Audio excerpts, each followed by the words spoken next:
Hello everyone, welcome back to my channel. Let's unbox this Misho parcel with me. Wow. This is a thank you note and look at these beautiful bangles. ఈ పొంగల్కి మీ లుక్ని next లెవెల్కి పట్టుకెళ్ళాలనుకుంటే మాత్రం ఖచ్చితంగా ఈ bangles మీ దగ్గర ఉండాల్సిందే. ఇవి నేను 2/4 సైజ్లో ఆర్డర్ చేశాను అండ్ ఇవి కంప్లీట్ మెటల్ బ్యాంగిల్స్.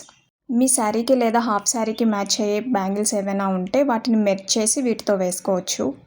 ఈ బ్యాంగిల్ సెట్ నాకు చాలా రీజనబుల్ ప్రైస్కే వచ్చింది. It costed me around 150. ఈ పొంగల్కి మీరు వింటేజ్ లుక్ క్రియేట్ చేయాలనుకుంటే మాత్రం మీ శారీకి లేదా హాఫ్ శారీకి ఈ బ్యాంగిల్స్ని పేర్ చేస్తే మీ అవుట్ఫిట్కి మీరు న్యాయం చేసిన వాళ్ళు అవుతారు. ఇంత తక్కువ ప్రైస్లో ఇంత మంచి క్వాలిటీ వస్తుందని నేను అస్సలు ఎక్స్పెక్ట్ చేయలేదు. Meesho is so good. నేను స్వెటర్ మీద వేసుకొని చూపిస్తున్నా కాబట్టి చూడడానికి కొంచెం కామెడీగా ఉంది, but trust me, these bangles are so good. ఈ బ్యూటిఫుల్ బ్యాంగిల్స్ లింక్ కావాలంటే నేను డిస్క్రిప్షన్ బాక్స్లో ప్రొవైడ్ చేస్తాను, వెళ్ళి చెక్ చేయండి. Thank you so much for watching. See you again in my next video. Bye.